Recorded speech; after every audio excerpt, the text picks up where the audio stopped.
उद्धव ठाकरे गटाकडनं महानगरपालिका स्वबळावर लढण्याचे संकेत दिले जात आहे। संजय राऊतांनी तसे संकेत दिले। तुम्ही महत्त्वाचा पक्ष आहे काँग्रेस, काय भूमिका? एकला चरवदेचा नारा दिसतोय का? नाही, मला वाटतं की जय पराजय होत असतो, एवढं खचून जाण्याची गरज नाही। मला संजय राऊतांच्या एकूण देहबोलीतून वागण्यातून थोडासा फ्रस्ट्रेशन आल्यासारखं मला त्यांच्या बोलण्यातून दिसतं आणि कदाचित ह्या निराशेपोटी त्यांनी एकला चरवदेचा नारा दिला असेल। ज्यांचा त्यांचा पक्ष आहे, त्यांची स्वतंत्र विचारधारा आहे, त्यामुळे त्यांनी स्वतंत्र लढायचा निर्णय घेतला असेल तर तो त्यांचा अधिकार आहे। आघाडी म्हणून आम्ही एकत्रित लढण्यासाठी तयार आहोत, परंतु संजय राऊतांच्या भूमिकेच्या संदर्भात एकदा स्पष्टता आली की मग आम्ही आमचा निर्णय घेऊ। 5 खासदार फोडा आणि केंद्रात मंत्रिपद घ्या असं प्रफुल्ल पटेलांना शरद पवार गटाचे आमदार खासदार फोडल्यानंतर ऑफर आहे असे संजय राऊत म्हणतात। मला माहीत नाही, कारण संजय राऊत जी दिल्लीत आहेत, ते राज्यसभेचे सदस्य आहेत, त्यामुळे दिल्लीतल्या दिल्लीमधली सगळी माहिती त्यांच्याकडे अगदी अपडेट असते, त्यामुळे ते कदाचित त्याच्या आधारावर बोलत असावे। परंतु दिल्लीमध्ये सध्या ज्या बैठकांचा जोर वाढला आहे, ज्या बैठका होत आहेत, त्यातून कुछ तो गडबड है असं म्हणायला स्कोप आहे। बरं, काल अमित शहाने देखील शरद पवारांची भेट घेतली। शरद पवारांच्या खासदारांचा एक गट हा अजित पवारांसोबत जायला तयार आहे, तर एक गट हा भाजपसोबत जायला तयार अशी माहिती पुढे नाही, माझ्याकडे ती काही माहिती नाही। ज्या गोष्टीची माहिती नाही, सगळ्या चर्चा या निवडणुका झाल्या की होत असतात, तो महिना 2 महिने या चर्चा चालू असतात। हा इकडे जाणार, तो तिकडे जाणार, सत्तेमध्ये जाणार, याला काही फारसं महत्त्व देण्याची गरज नाही।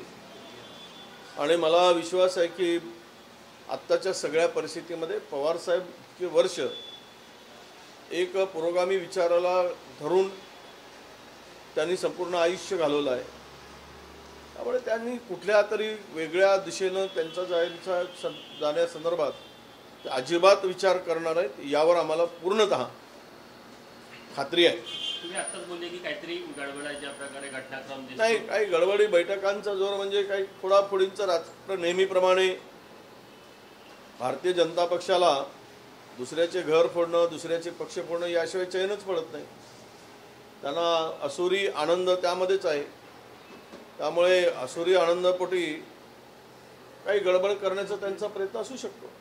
दिल्लीमध्ये अदानीच्या घरी भाजपच्या नेत्याची आणि राष्ट्रवादी शरद पवार यांच्या नेत्यांची जयंती भेट झाली, ही खबर आहे। आता मला काही तेवढं त्यांच्या बैठका काय झाल्यात, कशासाठी झाल्यात, पवारसाहेबांची भूमिका तर स्पष्टच आहे, पूर्वीपासूनच आहे।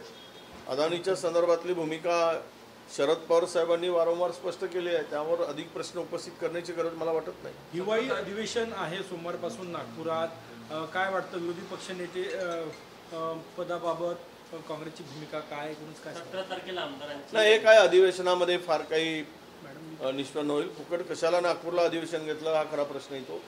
लोकांना त्रास द्यायला 4 दिवसाचं अधिवेशन 5 दिवसाचं, ना प्रश्नोत्तरे आहेत, ना लक्षवेधी आहेत, ना कुठलं काय आहे। बिलावर चर्चा आहे, राज्यपालाच्या अभिभाषणावर चर्चा आहे, आलंच तर एखादी 2 प्रस्ताव सत्ताधाऱ्यांनी विरोधकाकडून येण्याची शक्यता आहे, त्यालासुद्धा वेळ कमी पडेल असं मला वाटतं। 5 दिवस पहिल्या दिवशी शोकसंवेदना व्यक्त करण्यात जातील आणि नंतरचे 4 दिवस कामकाजासाठी जातील। पण या अधिवेशनाला फार काही महत्त्व आहे असं नाही, फॉर्मॅलिटी म्हणून अधिवेशन होत आहे असंच माझं मत आहे। तो अधिवेशन मुंबईत घेतलं असतं तर बरं झालं असतं, उगीच कशाला घ्यायचं असतं तर 2 आठवड्याचं तरी किमान कामकाज नागपुरात असायला पाहिजे होता। विदर्भातल्या अनेक प्रश्नावर चर्चा करता आली असती, कुठेही विदर्भाच्या प्रश्नावर चर्चा करायला स्कोप नाही। अशा या वांजोट्या अधिवेशनाला फार काही महत्त्व देण्याची गरज मला वाटत नाही। भाऊ, काल रमेश चन्नीथाला यांनी दिल्लीमध्ये खासदारांची बैठक घेतली। 17 तारखेला ते आमदारांसोबत देखील नागपूरमध्ये भेट घेणार आहे। कुठेतरी प्रदेश नेतृत्व आणि इतर काही नियुक्त्या संदर्भात खांदेपालट होण्याची चर्चा आहे। नाही, असं आहे, ज्यावेळेस आपण एखादी गोष्ट पुढे नेतो, लोकसभेच्या निवडणुका झाल्यात, सर्व श्रेय लोकसभेमध्ये प्रदेशच्या कडे गेलं. त्यामुळं जय आणि पराजय दोघांची जबाबदारी प्रदेशची असणारच.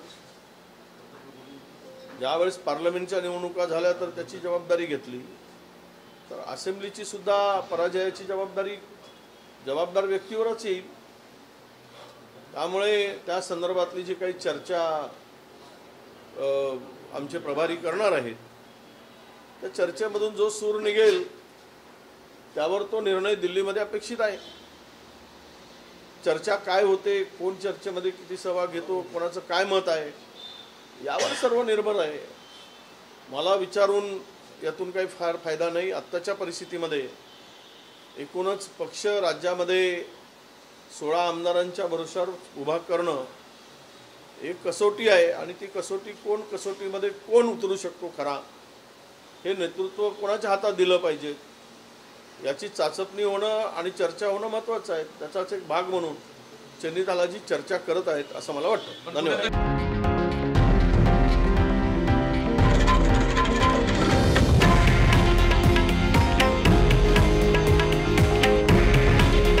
हे आहे देशातील नंबर 1 न्यूज नेटवर्क आणि आपण पाहत आहात TV9 मराठी. काळजी तुमची, हित महाराष्ट्राचं.